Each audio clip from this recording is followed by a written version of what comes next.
क्योंकि प्रेफरेंसेस इस बार कुछ नए ऐड हुए हैं। जेएनयू की बात कर लेता हूँ, बीएचयू में आपका दोनों चल जाए। सामने लिखी हुई यूनिवर्सिटीज आपका सपना है, इन यूनिवर्सिटीज में आप पहुंचना चाहते हैं। अगर इन यूनिवर्सिटीज का रजिस्ट्रेशन पोर्टल मिस कर देंगे तो कहीं ना कहीं आपका ड्रीम आपसे छिन जाएगा। तो मैं आज लेकर आया हूं टॉप 10 सेंट्रल यूनिवर्सिटीज जिनके रजिस्ट्रेशन डेट कब ओपन हो सकती हैं और कौन कौन सी यूनिवर्सिटी के पोर्टल लाइव हो चुके हैं, वो सारी चीजें आपको इस वीडियो में बताऊंगा। तो वीडियो को एंड तक देखना, बहुत ज्यादा इंपॉर्टेंट वीडियो आपके लिए होने वाली है। दिल्ली यूनिवर्सिटी की बात करें तो हमेशा सबसे फास्ट रहने वाली यूनिवर्सिटी, जिसके रजिस्ट्रेशन पोर्टल लाइव हैं, ओपन हो चुके हैं और लास्ट डेट 11 जुलाई है। इनका जो रजिस्ट्रेशन है वो फेज 1 फेज 2 में आपको करना पड़ेगा। CSAS common seat allocation system, जहां पर आपको फेज 1 में अपनी बेसिक डिटेल्स रजिस्ट्रेशन करना है, फेज 2 में अपने प्रेफरेंस को फिल करना है और 16 जुलाई को इनका राउंड 1 का कट ऑफ आएगा। मतलब 16 जुलाई को कई सारे छात्रों को पता लग जाएगा कि उनको सीट मिली या नहीं। इसके बाद राउंड 2 और राउंड 3 भी आएगा और DU ने यह भी बता दिया है कि कोशिश है उनकी 1 अगस्त से अपनी क्लासेस वगैरह वो स्टार्ट करवा देंगे, जहां पर जिनके 2 राउंड कंप्लीट हो चुके होंगे। थर्ड राउंड आता रहेगा, बाकी स्टूडेंट बाद में आएंगे। अब बात कर लेते हैं इलाहाबाद यूनिवर्सिटी। तो आज ही रात को मतलब 5 तारीख को डेट आ गई कि भैया रजिस्ट्रेशन हमने भी ओपन कर दिया है। तो इस बार ये नंबर 2 पे आते हैं ओपन करने के मामले में, नंबर 2, और 16 जुलाई तक इन्होंने रजिस्ट्रेशन का टाइम दिया है। तो आराम से भरिएगा, कोई दिक्कत नहीं है। इन्होंने भी सारी चीजें नोटिफिकेशन में दे दी हैं कि कितने सब्जेक्ट कॉम्बिनेशन हम बायो में, मैथ में और आर्ट्स में दे रहे हैं। ठीक है, तो ये भी आपको ध्यान रखना है, रजिस्ट्रेशन करना है, फिर प्रेफरेंस सेलेक्ट करना है। ठीक है, फिर है बनारस हिंदू यूनिवर्सिटी। इनका थोड़ा सा डिले चलता है, लेकिन बहुत ज्यादा चांसेस हैं 2 से 3 दिन के अंदर इनका रजिस्ट्रेशन ओपन हो जाएगा। समय वही लग रहा है क्योंकि प्रेफरेंसेस इस बार कुछ नए ऐड हुए हैं और आपका BLLB में सीट भी बढ़ी हैं। तो उन सारी चीज़ों को देखते हुए थोड़ा सा समय लग रहा है, लेकिन आई होप ये बहुत अच्छी वेबसाइट बना के और 3 नंबर पे अपना स्थान बना लेंगे और सारी चीज़ें बहुत स्मूथ कराने वाले हैं। इनका जो पोर्टल का नाम है वो कंबाइंड अलॉटमेंट प्रोग्राम है, कैप UG। ठीक है, समर्थ के पोर्टल पे इनकी सारी रजिस्ट्रेशन की प्रोसेस होती है। इसके अलावा अभी किसी भी यूनिवर्सिटी के रजिस्ट्रेशन नहीं ओपन हुए हैं। कब ओपन हो सकते हैं आइए वो देखते हैं। सबसे पहले मैं JNU की बात कर लेता हूं। तो फर्स्ट वीक ऑफ जुलाई या सेकंड वीक ऑफ जुलाई या फिर मान के चलिए 10 जुलाई से पहले आपके ओपन हो सकते हैं।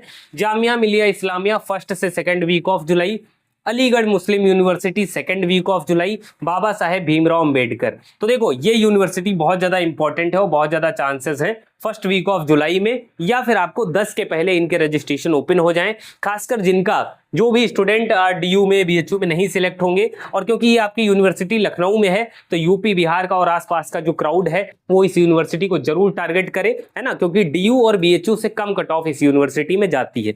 उसके बाद आपका मैंने बताया इलाहाबाद को स्टूडेंट जनरली टारगेट ही करते हैं। फिर आपकी यूनिवर्सिटी है सेंट्रल यूनिवर्सिटी ऑफ राजस्थान, इसमें भी बहुत सारे स्टूडेंट जरूर टारगेट करें। अगर खासकर आपका स्कोर थोड़ा मिड रेंज में रह रहा है तो आप इसको टारगेट कर सकते हैं। जैसे 750 में से 350 से 400 की रेंज में जो स्टूडेंट हैं वो सेंट्रल यूनिवर्सिटी ऑफ राजस्थान को जरूर टारगेट कर सकते हैं, इलाहाबाद को कर सकते हैं। इसके अलावा डॉक्टर हरि सिंह गौर है, इन यूनिवर्सिटीज को जरूर टारगेट करें। 10 जुलाई से पहले एक्सपेक्टेड है ओपन हो जाएंगे रजिस्ट्रेशन। देखिए क्या होता है, जैसे ही आपने CUT का एग्जाम दे दिया, ठीक है, आपको किस यूनिवर्सिटी में एडमिशन लेना है और कौन से कोर्स में लेना है ये उनके पोर्टल पे रजिस्ट्रेशन करना पड़ता है। मतलब इनके हर एक यूनिवर्सिटी के अलग अलग पोर्टल पे रजिस्ट्रेशन करेंगे तभी इनको पता लगता है कि आप कौन से कोर्स में इंटरेस्टेड हैं इनकी यूनिवर्सिटी में। ठीक है, तो आई होप आप समझ गए होंगे। बाकी हॉस्टल वगैरह एकोमोडेशन जैसे बता देता हूँ, BHU में एक ऑप्शन आता है हॉस्टल एकोमोडेशन। ठीक है, तो उसको भी फिल करना, यस करना बहुत ज्यादा इंपॉर्टेंट है। और एक और हर एक फॉर्म में कॉमन चीज होती है कि ईमेल ID भाई बहुत सही से भरना, अपनी ही देना, और अकाउंट नंबर, क्योंकि अकाउंट नंबर पे रिफंड आता है। तो मैंने आपको बेसिक चीजें बता दी। ठीक है, उसके बाद क्या है, तो भाई central university of south Bihar, इसमें लो स्कोर पे एडमिशन हो जाता है तो इसको भी आप टारगेट कर सकते हैं।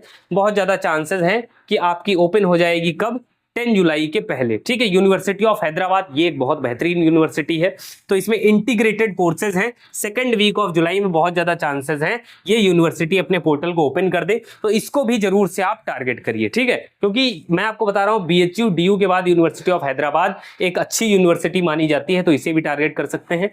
डॉक्टर हरि सिंह गौर में बहुत कम नंबर पे भी एडमिशन हो जाता है। इसमें बार बार देखा जाता है कि सीट वैकेंट रह जाती हैं, 3 4 5 6 लगभग 5 राउंड काउंसलिंग के होते हैं और सीटें बचती हैं। तो इसमें जो एलिजिबिलिटी क्राइटेरिया जनरली है, जैसे मैं आपको बता देता हूं, जैसे फिजिक्स केमिस्ट्री और प्लस जीएटी, इस तरह का कुछ कॉम्बिनेशन 750 में से बनाते हैं और 300 के आसपास कट ऑफ जाती है, तो आप इसको जरूर से टारगेट कर सकते हैं ना। 350 जनरल के लिए और 300 के आसपास ओबीसी डब्ल्यूएस और बाकी और लोअर कट ऑफ जाती है। सेंट्रल यूनिवर्सिटी है, कैंपस अच्छा है, बस थोड़ा सा आउटर पड़ जाता है, सागर में है, इसीलिए स्टूडेंट इसको कम टारगेट करते हैं। एक और लास्ट में बेसिक चीजें बता देता हूं, हर यूनिवर्सिटी में क्या कॉमन होने वाला है। कॉमन क्या है भाई, रजिस्ट्रेशन सब में फिल करना पड़ेगा। कौन कौन से डॉक्यूमेंट लगेंगे, 10th 12th की मार्कशीट, कैटेगरी सर्टिफिकेट, ये आपकी चीजें लगने वाली है। बाकी 10th की जो मार्कशीट है वो as a date of birth certificate लगेगी। और ध्यान रखना जनरली क्या है, 1 अप्रैल 2026 के बाद का आपका कैटेगरी सर्टिफिकेट डीयू में मांगा जाता है। बीएचयू की बात करें तो आपका 1 जनवरी 2026 का भी चल जाएगा। इलाहाबाद यूनिवर्सिटी ने रिसेंट का मांगा है, मतलब आपका 1 जनवरी 2026 के बाद का हो जाएगा तो भी लगभग चल जाएगा, कोई दिक्कत नहीं है। लेकिन 2025 वाले जितने भी हैं वो ध्यान रखें। ओबीसी सर्टिफिकेट ध्यान रखना भाई, सेंट्रल का होना चाहिए आपका, है ना। और जो आपकी कास्ट है वो सेंट्रल लिस्ट में आनी चाहिए, है ना। तहसीलदार या तहसीलदार से ऊपर के जो ऑफिसर्स हैं, एसडीएम हो गए, डीएम हो गया, इनसे आप जो है इश्यूइंग अथॉरिटी आपकी ये होनी चाहिए। ईडब्ल्यूएस भाई दोनों चल जाएगा, ईडब्ल्यूएस जो है बीएचयू में आपका दोनों चल जाएगा। पिछली बार भी मैंने देखा government of Uttar Pradesh, government of आपका बिहार हो गया, ये सारे डॉक्यूमेंट चल गए थे, कोई दिक्कत नहीं। इनकम सर्टिफिकेट भी फिजिकल डॉक्यूमेंट वेरिफिकेशन में ये चीजें लगेंगी। बाकी ऑनलाइन में भाई इतना कुछ नहीं लगेगा, बस 10th 12th की मार्कशीट और आपका क्या लगने वाला है, कैटेगरी सर्टिफिकेट या जो भी कोटा आप लगाना चाहते हैं वो सारी चीजें, ठीक है। एक बार आपको रजिस्ट्रेशन कर देना है, प्रेफरेंस सेलेक्ट कर देना है, जो भी फॉर्म का फी पेमेंट होगा वो कर देना है। उसके बाद सीट अलॉटमेंट हो जाएंगे। सीट अगर आपको अलॉट हुई है तो उसका पेमेंट कर देना,